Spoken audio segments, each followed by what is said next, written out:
Alright, what's going on, guys? This is Maneliki, and welcome to the fourth installment of our Stellaris tutorial series. Today we're going to be talking a little bit about combat.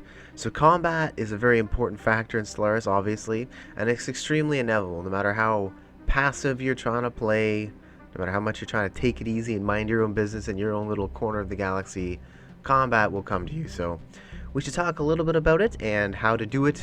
But first off, let's talk about designing ships, because that's kind of a big, kind of fun part of the game.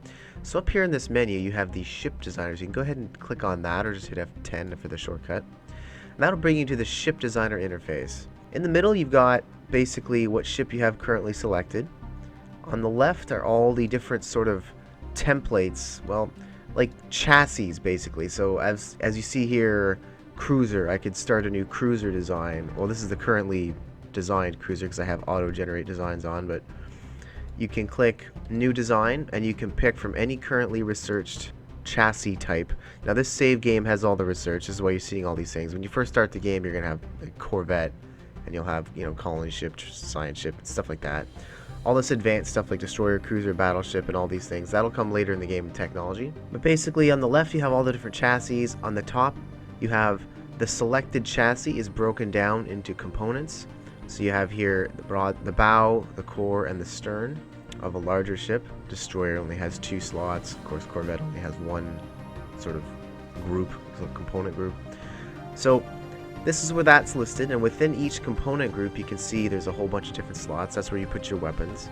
And the same thing is true on the bottom. This is where you put your defensive system. So you have things like shields, armor, you have your reactor cores, which will go in here. Any special stuff like thrusters or afterburners will go in here. And over here you have a different kind of grouping of subsystems. So you have sort of your scanners, you've got your thrusters over here, not to be confused with afterburners. You've got your ship AI, and then you got your warp tech. So you see all these crazy, weird, advanced things. Again, you're not going to start off with these. See, this is a level 4 scanner, level 4 thrusters. You're going to start off with level 1. And then you can upgrade them as you go. On the right hand side you have basically the stats of the currently designed ship. So you can see here it has 600 hull points, it has an armor value of 24, which means 29% damage reduction. It has 315 shields, 43% evasion. Evasion is a stat which allows you to dodge, basically, and the higher the stat, the more likely you are to dodge. As you see here, the combat computers gives me +9, the fact that we're using thrusters gives us +9.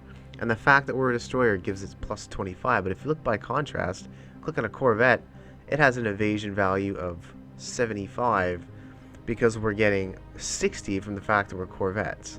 And as we get bigger and bigger, you'll see the evasion value drop off and off and off to the point where we get to a battleship where we hardly have any evasion at all. So as you can see, obviously, little ships evade better than big ships. Who knew, right? We also have damage. So this is the overall DPS of the ship. It's a very, very important stat to look at. Combat speed, that's just how fast it flies through space within a system. That's not the FTL speed, that's just the sublight speed, if you want to call it that. Down here you can name your design, call it whatever you want, you can save it. There's a little button that says autocomplete. This is the AI is going to use the best technology that it considers the best, all the best, and it's going to try and design a ship that it thinks is best based on your currently available technology. Clear design will just clear it. And auto upgrade, you can save this design. If you have this checked, let's say you save a design with level 1 missiles and you have this auto upgrade checked, the second you research level 2 missiles, it'll automatically throw them into that design, so you don't have to come back here and redesign every single time you upgrade your weapon systems or something like that. So it's kind of a little handy little quality of life feature. Special values, sensor range 50. That's because we have a sensor range of 50 on our ship-mounted tachyon sensors. So there you go. Up here is how much it's going to cost us to build this ship. This is how many days it's going to cost or take to build it. And this is the maintenance. Doesn't cost a whole lot of maintenance for a Corvette, but of course as you go up to the larger ships they cost more and more maintenance. Alright, so let's dive right into it and make a new ship and show off how this works. So I'll click new design, we'll click cruiser just because why not. We're going to get rid of these just for the sake of simplicity. These come later in the game and we'll just set them to kind of default for the just for the time being so we don't confuse things. Okay, so we've picked our cruiser chassis, and as you see here in the top, it's separated into 3 different groups. We have the front of the ship, the middle of the ship, and the back of the ship, the bow, the core, and the stern, if you, if you want to get fancy. But basically we have a whole bunch of different sub-components to pick from. So we need to pick the sort of design for the front of our ship. We've picked our cruiser design, but now we have to pick what type of cruiser bow, what type of cruiser core, and what type of cruiser stern we're going to use. So we have artillery bow, which as you can see here comes with 1 large weapon slot. Now there's a bunch of different weapon slots in the game. You have small, medium, large, you have extra large, you have torpedo slots, you have point defense, you have hangar slots, and there's some special slots. But basically if we pick artillery, the front of our ship is going to have 1 large weapon slot, and it's going to have 3 utility slots. If we pick torpedo bow, the front of our ship will have 2 small weapon slots and 1 torpedo slot. Now small weapon slots, they're better at tracking, so they're better at shooting down smaller ships. Large weapon slots have better range, so it's kind of this trade-off like that. Torpedoes are really, really great at like penetrating shields and doing heavy damage, but they have very low tracking, so they miss sometimes. So this would have 2 small, 1 torpedo. Broadside bow would have 2 mediums. So it's all about what you want to do with your ships. This is the kind of things you think about as you're designing. Well, what's the role of this ship? You know, do I want them to kind of hang back a little bit? Do I want to make a torpedo ship out of them? Do I want to make a carrier out of them? So these are the kind of things you consider. So we'll just click artillery for now. Here's the midsection of the ship. So we have hangar core, which as you see has 2 P, which means point defense. And then we have H, which means hangar. And then we have 3 large utility and 2 auxiliary slots, which is things like afterburners and special techs that you'll research from killing monsters and, you know, regenerative tissue and things like that, weird technologies. Over here, artillery core, you see, we have 1 medium and 1 large slot on the front. Broadside has 3 mediums, and torpedo has 2 smalls and 2 torpedoes. So again, what do you want to do with this ship? Well, let's click hangar core, just because why not? And then the back, we have the stern. So we could pick broadside, which is 1 medium, or gunship, which is 2 smalls. So it's just, you got to think about what you want your ship to do, and how you want to spec it out like this. Now we have all these empty slots up here. We also have a bunch of empty slots down here. Here's your weapons up top, and down here is the utility. So you remember we had the utility slots as well in some of those cores, or the subsystems, I mean. And down here is where the utilities, so weapons, utilities. Over here you have your basic subsystems. This is your warp tech, which right now I guess we'll pick warp drive. Here is the ship's AI, basically. So it's, as the AI gets better and better, as you research more and more things, you'll get these different little behaviors. It's not so much how the ship actually behaves. The different ship types, like chassis types I mean, like cruiser, destroyer, you know, corvette, whatever, they all have their own sort of hard-coded behavior. So don't be confused by this mixed behavior. The ship will have a balanced approach, being offensive. You know, that's an abstraction. A cruiser will always basically do the same thing in combat. A battleship will always hang back, well, obviously depending on weapon ranges, but basically this just gives a flat buff, as you can see here. Chance to hit, fire rate, chance to hit, fire rate. That's what this is. Here's your combat thrusters. It just helps your, you know, your speed, your subblade speed, your combat speed, and your evasion. Very good. This is your sensor level. How far can this ship see other ships, things in range? So you want good sensors. So let's spec this thing out. So you can click on the first weapon slot on the artillery bow and select what we want to put in our large slot on the front. And I like to click filter by slot size, so I'm not sort of inundated with all kinds of weapon choices I can't pick. So we have all these different things we can pick on the left. When you just start out the game, you're not going to have all this stuff. You're going to have 1 or 2 little things in here depending on your starting tech. But we're just going to pick whatever. So if we pick, I don't know, gamma laser, we can put a large gamma laser in the front, and there it is.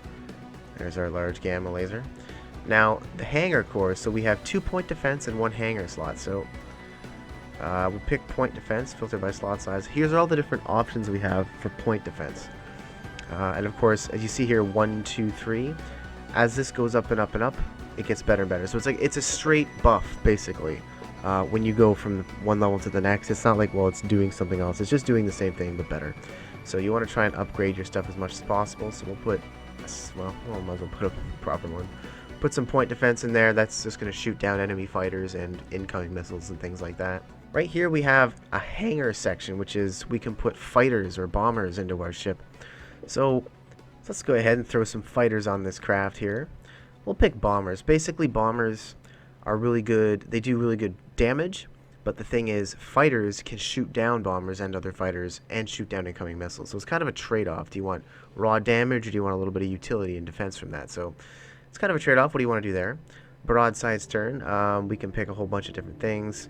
Now, let's talk about the real quick sort of dynamic. Why would I, like, what do you pick here? Like, what do you want? Well, in a general broad sense, lasers do well against armor. Kinetics do well against shields. Missiles are really good at tracking, so they don't tend to miss very often, and they have really good range, but their damage is kind of mid-range, not as, like, their overall damage output is not quite as high as the other two weapon groups. You have things like plasma, which are special weapons like plasma and disruptor. You don't start the game with those, you have to find them and research them. Plasma tends to do really well against armor, but it doesn't quite have the accuracy. It has a little bit less accuracy, has a bit more range, but it doesn't shoot as fast, and so the overall DPS is slightly lower on the plasma cannons and versus laser.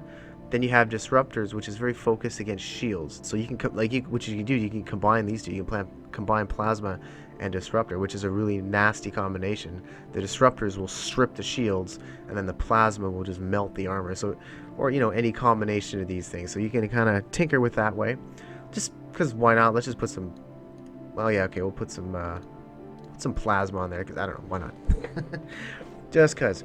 Now, as you see here, as we add these systems in here, this power stat goes down. So as you see, power negative 155. So we're actually at a deficit of power. Like, we don't have enough power on this ship to power all these systems. So you see here, we take away the plasma. Now we're only negative 130.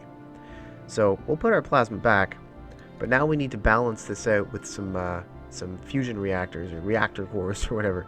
So here's all your utility slots. We have a whole bunch of mediums and some larges. Let's put a large 0-point reactor. As you see here, there's different levels of reactor core as well, and of course, as always, as you upgrade them, they get better and better and better and better and better. We're at negative 155. If we put this in a large slot, we're going to get 120 power generation. So as you see here, boom, we're already down to minus 95. Another one minus 20. There we go. So 3 reactors, and we're already in the positive. Alternatively, we can put them in a large slot. There we go, one large 0-point reactor, and we're laughing. And then we put another one, we got lots of room to grow. So you can kind of do that if you want. Now, of course, we're going to want shields. We'll put some of our nice shields in here. Now, of course, shields are going to take a lot of power, but they're going to give us shields. So right now we have 0 shields. Boom, 420 shields. But our power goes down because we're using power to do this. Let's go with more shields. Let's put another 0-point in there just to be in the positive. And we also have armor. You gotta have armor. Armor is very fun. Protects you from damage once your shields run out. So let's give ourselves a little bit of armor. And armor doesn't cost power. And then we have auxiliary. So we have things like regenerative hull tissue, which will heal your ship over time, which is kind of cool because sometimes it's a pain to fly your ship back and repair it, but it's very slow. You're not going to instantly heal between battles or anything like that, but it is something. If you have a little bit of downtime, your ships can heal on their own. Kind of handy. We have afterburners, which will help with the speed of our ship, which will help evasion and all these things. We have shield capacitors, which will help our shield regeneration rate, which is pretty handy. So this is kind of how you spec out the ship. Now, if you really want to, if you're not sure, you can click autocomplete, and the AI will automatically finish building your ship the way it sees fit based on the current available technology. So if you want to do that, you can click that, and then auto upgrade again. If you want your components to upgrade automatically as you research new tech, you can click that too. Alternatively, if you want to skip this whole thing entirely and you don't want to deal with designing ships, you just want to run with like pre-made ships, click auto generate design. So this is going to create, for every chassis that you have available, this is going to create an auto best, like a design that the AI feels is the best for each ship class. So if you click this and you click battleship, you've already got this pre-designed battleship, and it's going to basically take all of your best techs and try and combine them in an efficient way about how to build this ship. So if you're not interested in the ship design aspect of the game, or you just don't have the patience for it, you just don't want to do it, you can't be bothered, you can click auto best, and that's fine when you're just getting started in the game anyway. Like and the onset of the game, when you have not that many techs and you just don't want to deal with it, I use that quite a bit. Just click auto best and save yourself the time and the hassle. But as you get further and further into the game, you want more, you want to be able to do more specific things, or you want to be able to counter a specific thing, you might want to come in and design your ships. But yeah, for the time being, if you don't want to bother with it, don't. Just click auto best. And of course you can name your ship here. We'll call this the tutorial ship, because why not? So that's basically ship design in a nutshell. Alright, let's take a minute now to talk about combat mechanics. There's a whole bunch of different behaviors and how things work in Stellaris, so we'll just go over them real quick. First off, we have fleet stances. If you click on a fleet, you can set its stance. So there's 3 different ones. There's passive, there's aggressive, and then there's evasive. Aggressive just means if there's an enemy in the system, they're going to go after it automatically and try and kill it. Evasive means if there's an enemy in the system, they're just going to bug out and run away to the nearest spaceport. Passive just means it's kind of halfway in between. They won't engage it if it's really far, but if it comes close enough, they'll attack it. These stances can be really helpful for things like science ships, construction ships. You probably want to leave them on evasive so that they're not getting themselves killed. Depending on your style of play, you might want to choose aggressive for some of your fleets. It's really handy as a defensive tool if you want to have a fleet kind of stand guard in a particular system. Putting on aggressive is really helpful because the AI or whatever, the enemy, doesn't have to get super close for them to activate. They'll just see the enemy and immediately go after them, so that's kind of helpful. Now, as for combat itself, basically the way it works, every single weapon in the game has a different range. And of course, if you have a fleet full of all different types of ships with different types of weapons, you're going to have all kinds of different weapon ranges. So what's going to happen is your fleet's going to move together as one unit. So as you click it around, your fleet will stay together, and it will be limited by the slowest ship in the fleet. So if you have a bunch of corvettes and a bunch of battleships, they'll all fly in formation, flying at the speed of the battleships. Now what's going to happen is once you get in range of an enemy, once the highest range weapon in your fleet gets in range of an enemy unit, you are now considered to be in combat. So the combat will begin at that point. At this point, you will sort of lose control of your fleet, as they will just automatically start attacking the enemy fleet. So once the first weapon comes into range, those ships will start engaging with that weapon, and they will close the distance until all of their weapons can engage. So for example, if you have battleships in the back row with great big heavy artillery, they're going to start hammering the enemy ships from afar, and then once your cruisers get in range, they'll start firing, and then destroyers and so on. Once your corvettes get in range, they'll start engaging as well. But they will move so that all of their weapons engaging. So if you have a long range weapon on, say, a battleship, and then you put like a medium or a small weapon and it's got a smaller range on it, they will continue getting closer until all their weapons get engaged. What I like to do personally when I'm designing my ships is, like, as an example for battleships, I want them to hang back in the back row and not get too close. So what I do is I make sure that all my battleships have long range weapons and no short range weapons. And then so that's kind of how you can sort of control where your ships end up in the middle of a fight. Now, we talked a little bit before about the different weapons and their strengths and weaknesses. For example, lasers, of course, are decent against armor, and then you have kinetics, which are pretty good against shields. And then we talked about how missiles were somewhere in between with their range bonuses and their tracking bonuses. But missiles work a little bit differently from the other two weapon types. So let's talk about that for a second. So basically, for example, when you have a laser or something like that, when you shoot that laser, it hits instantly. When you shoot a kinetic weapon, it's the same thing. It's not technically hit scan because it does have travel time, but it's very, very fast, so in effect, it might as well be a hit scan weapon. With missiles, they have a slow travel time because they're slow. So basically what's going to happen is once both fleets engage, you're going to shoot off your missile salvo, they're going to shoot, say, their laser salvo, you're going to take damage immediately. Meanwhile, your missiles are still flying towards them, and then they're going to shoot again. And you're probably going to potentially lose ships at this point. So what's going to happen is, because they have such a slow travel time, by the time your missiles actually get to the target and you start exchanging damage back and forth, you've probably already lost a few ships. So that kind of puts you at a slight disadvantage there. And the second problem is that they don't have any retargeting. So what happens is you get something that's called overkill. So, for example, if once you close the range and all your ships start shooting their missiles off at a particular target or set of targets, they're going to fly along, they'll keep shooting at that target, because your ships will target on something till it's dead and then target on something else. The missiles are going to get to the target, they're going to start killing it, and then the target's going to die. But because of the slow travel time of the missiles, when that target dies, there's still going to be a whole group of missiles flying towards that now dead target, and they will not retarget to another craft. So they're just going to get wasted. They're just going to fly around and, they're going to go away. They're not going to do anything. So it's one of those things they've talked about resolving, but for the time being, it kind of acts a little bit goofy, and that's sort of how it is. So hopefully they fix that in an upcoming patch, but for now, that's one of the reasons why missiles are kind of still not great. Now that being said, it's very important not to confuse missiles with torpedoes. Missiles are kind of awkward right now. Like I said, I'm sure they'll get a boost at some point, but torpedoes, on the other hand, have a very, very specific role, and they do it very, very well. Torpedoes are actually slower than missiles, and they have even worse tracking.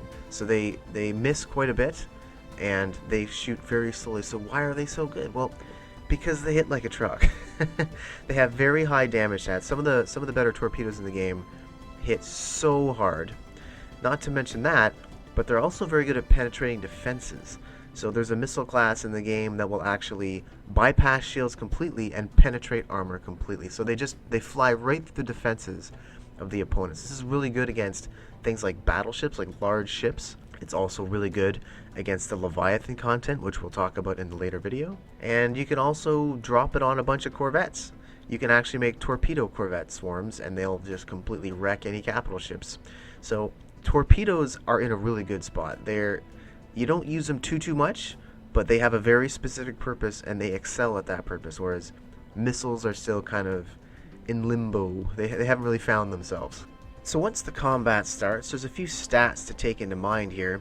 When we were designing our ships earlier, you might remember there was a few different values. There was armor, there was shields, and there was something called tracking. So armor in Stellaris is basically damage reduction. So you have an armor value, and as that armor value increases, you end up getting more and more damage reduction. Now this effect can be mitigated by armor penetration on the enemy weapon. So for example, if you have something like a laser, which does 20% armor penetration, that's going to take the base armor value of the target and remove 20% of that, and then that's going to recalculate the damage reduction that armor provides, so that weapon's going to punch through 20% of the armor. Shields act just like an extra chunk of hit points stacked on top of your ship that does regenerate over time. So basically, in order to damage your hull, they need to punch through your shields first. Now there's exceptions to this, of course, because there's certain weapons that'll pass right through shields, but for the most part, your ships are basically safe until the shields are down. There's a number of technologies and things in the game which can improve your shield strength as well as your shield regeneration rate and other things like that. Now, tracking and its kind of sister stat, evasion, are also very important factors to consider in combat. So tracking is basically how well a particular weapon will be able to track fast-moving targets. So small weapons have better tracking value, which means they're much better at shooting fast, small little targets. Evasion, on the other hand, is the ability to dodge incoming fire. So something like a corvette will have a very high evasion because it's very agile, it's very nimble, it's very difficult to hit. Whereas something like a battleship will have a very, very poor evasion score, which means it's very, very easy to hit. So for example, if you happen to be fighting a fleet that's extremely heavy on things like corvettes, you may want to make sure that you have lots of ships that are outfitted with small weapons in order to deal with them because of their high tracking value. Now, just like a lot of the other Paradox games, you have leaders for your armies, and in Stellaris they're called admirals, and they provide bonuses to your fleets. Now, some of the bonuses they provide are not as substantial as the leader bonuses in the other games, but they are still substantial enough that they can really help out. I don't know if you can go so far as to say they would turn the tide of battle or anything. They do provide some bonus, and they are definitely worthwhile investing in, especially when you have larger fleets. Now, when fighting in range of military stations and fortresses, occasionally they will have auras attached to them. So some auras can provide benefit to the friendly fleet, and some auras can be detrimental to the attacking fleet. So things like, hull regeneration bonuses, shield regen bonuses, or shield regen penalties to the attacker, or even minefields and things like that. They even have FTL inhibitors, so they'll pull you out of warp if you're passing by close, and they'll drag you right in there, and they can set up mine traps and things like that. So just kind of be aware of the different aura effects when you're fighting stations. Now, it's not super common you're going to be dealing with this. And by the time you hit the mid-late game, fortresses aren't particularly strong anyway. They have received a buff as of the last patch, which just hit yesterday. But your larger fleets are just going to make short work of them anyway. But it is something to bear in mind. Alright, so let's talk a little bit about fleet composition and how to potentially counter things that you you run into in the game. So going back to our previous example, let's say you're up against a fleet that's really heavy on battleships, not too much smaller stuff. There's a bunch of different ways you could approach this. One, you could have battleships of your own and hang them in the back row with lots of heavy artillery and smash the hell out of them. Another way to do it, you could swarm them with corvettes, because as we talked about before, corvettes have really good evasion. Now battleships have mostly large weapons, which means they're going to have their weapons, while they will have very high damage and high range, they're going to have really bad tracking values, which means they're not likely to be hitting too many of those corvettes. So you can swarm them with corvettes. Torpedoes would be a really good choice, whether they're on your battleships or your corvettes. Either way, the battleships on the enemy side are going to have a hard time evading them, so they're going to take a lot of damage from those high-yield torpedoes. Cruisers are something you're not going to want too many of against battleships, because battleships excel at shredding cruisers to pieces. But on the other hand, if you notice that he has no point defense or fighters of his own in his composition, fighters and bombers could be pretty effective. He would have a very hard time shooting them down. Now by contrast, if you're up against something like corvette spam, one thing you can do is go for destroyers. Destroyers are really good against corvettes because you can outfit them with many small weapons, and that should deal with the corvettes nicely. But to be totally honest, for the most part, personally I just run with a relatively well-balanced fleet. I put a bunch of corvettes, some destroyers, a handful of cruisers, and some battleships. I keep a relatively even balance between my fleet, and that tends to work out in most situations. Of course, you can tweak this depending on what you encounter, but yeah, like I said, for the most part, I personally just stick to a relatively balanced fleet. Now, one thing to keep in mind is as soon as that battle starts, you are locked in and you cannot really control your fleet. You're going to be basically stuck there for at least 30 days. You have to wait 30 days before you can retreat. Now, why would you want to retreat? Well, if the fight's not going well, you might want to bug out. How do you do that? Well, you need to be looking at the combat window. So when you're engaged in combat, if your ships are selected, you should see the combat window. It's just an overall summary of what's going on in the battle. You're going to have your side on the left and the enemy side on the right, and it's going to break down all kinds of different statistics about the battle and how it's going for either side. This is very important information. At the very top, you're going to see a bar. It's like a balance of green and red kind of bar. Basically, that's the balance of overall hit points in the fleet. You might be tempted to look at that as a quick way of determining who's winning the fight. That's actually not a very good way to do it. All that's showing you is the relative hit points of the fleets. If one fleet is spec'd out to completely murder the other fleet, it might start off with less hit points, but that balance is going to shift. So the best way to do it is to look in the bottom, and there's going to show you all the different types of damage being inflicted to that fleet. So if you look at your damage versus the enemy fleet's damage, the best way of judging who's really winning the fight or who's doing better in the fight, or if it's a good trade to take, is you look at how quickly those numbers are rising on your side versus how quickly they're raising on his side. And you're specifically looking at hull damage, which is the farthest on the left. So keep an eye on how fast that's moving up. And if it's moving up faster than the other guy, well, he's taking a more efficient fight than you. So you may want to consider retreating if that's the case. Of course, this window gives all kinds of other useful information, like how much weapons damage you're doing, like for each weapon type. For example, it'll break down how much explosive weapon you're doing to them, how much kinetic weapon damage you're doing to them, your lasers. It'll break down how much shield damage he's taking, how much armor damage and hull damage, and all these sorts of things. So you can really kind of analyze that data to kind of take it into the next fight, So, for example, if you see that you've completely murdered his shields really quickly, but you're having a hard time damaging his hull, well, he's probably got a lot of armor, so you might want to consider something like maybe lasers or plasma to beat through that armor. So it's just that sort of thing. You kind of analyze the data and let it help you with the next fight and redesigning your ships. Alright, let's talk a little bit about ground combat. Now, in order to conquer the galaxy and take over new planets, you're going to need to do some fighting on the ground to capture them. So, how do you go about doing that? Well, the first thing you need is transports. So, you're going to build transport ships from your planet. There's going to be an Armies tab at the very bottom. You can click on the Armies tab, and that'll show you all the different types of armies that you can train on that planet. And once you have an army trained, and you can click on it and click Embark, that's going to put a transport in orbit of the planet, and then you can move that transport ship around and start invading planets. So there's a bunch of different armies here.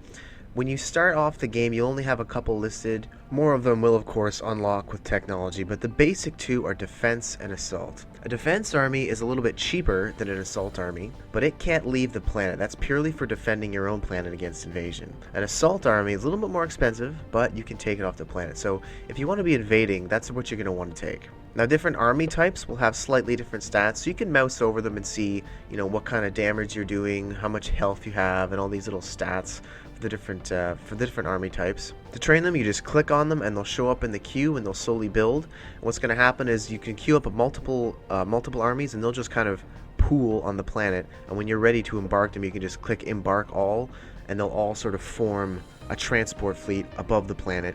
And then you can give it instructions from there. Now, before you send your troops into orbit and send them off to invade stuff, you may want to consider putting attachments on the brigades. It's just a small little bonus you can throw on each one of your armies, and it costs a little bit of minerals to do so. It's like, sometimes you can research them for technologies. You can get special weird brigade attachments. For example, you can get Xeno Cavalry as an example, which is these monsters that you can you can tag along with your army, and it gives them attack bonuses and such. Or you can get Psi Warrior Brigade attachments, and all they do, it's kind of a little ride along. They just come along with your army and boost its stats.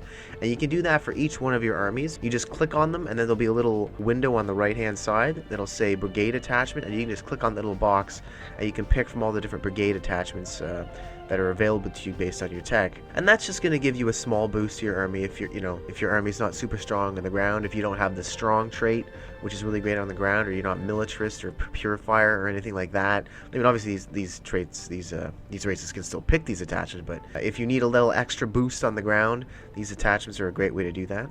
So once you have your armies already in transports, how do you go about actually invading? Well, it's actually quite simple. So first thing you need to do is you need to achieve space superiority over their planet. So they can't have any ships orbiting their planet. You need to destroy them. You're going to want to destroy any ships running around in the system if possible. Now, once you're orbiting their planet and you've destroyed all their ships, your ships are going to start bombarding their planet because their planet's going to have fortifications. And if you try and land armies when they have fortifications, they're going to get absolutely slaughtered. So you want to bomb and bomb and bomb. And if you keep a look at the planet window, you're going to see the progress, and their fortifications are going to tick down, and once that reaches 0, you're free to invade. I mean, you can invade before that, but you're going to take a huge penalty based on how much fortifications they have left, and it's just not worth it. You definitely want to wait until the fortifications are bombed down to 0 before you invade. So once you've got that set up, what you want to do is you want to click on your transport fleet, and then you can right click on the planet you want to invade and just click Land Armies. And that's going to land your troops, and it's going to start the invasion. So at this point, when you click on the planet, you're going to see the ground combat interface. Now, this is broken down is on the left-hand side, you have the defenders, and the right-hand side, you have the attackers. So it's just like kind of any of the other sort of paradox strategy games where you can clearly see on one side one army, and the other side has the other army. And you can see how many troops they have on the ground.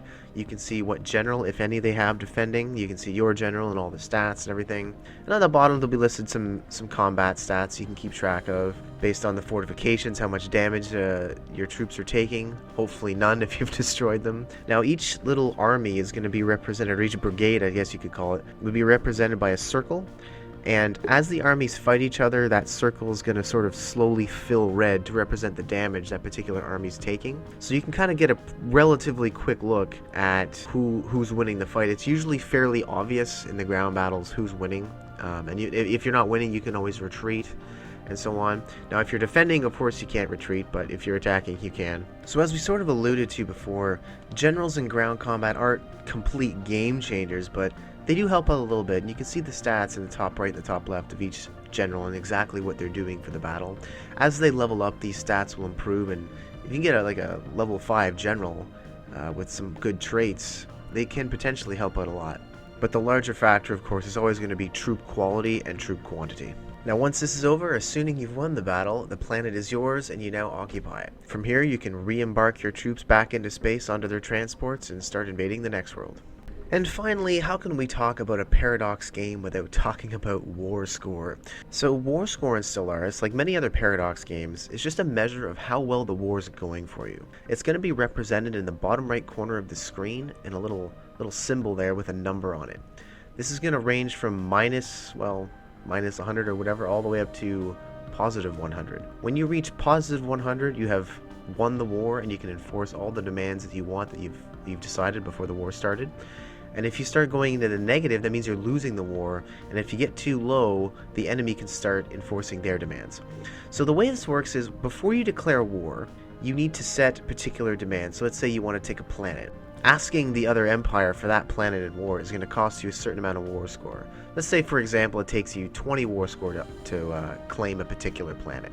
You're going to need to have at least 20 war score during the war in order to peace out and say, I want that planet. Now, quite often, even after you exceed the war score requirement for that particular war goal, you're still not going to be able to ask for it, because there could be little factors thrown in there like, oh, well, the war hasn't been going that long, or maybe my navy's bigger, or this or that. But it's a kind of a general idea of just how much fighting and how much conquering you're going to have to do in order to achieve that particular goal.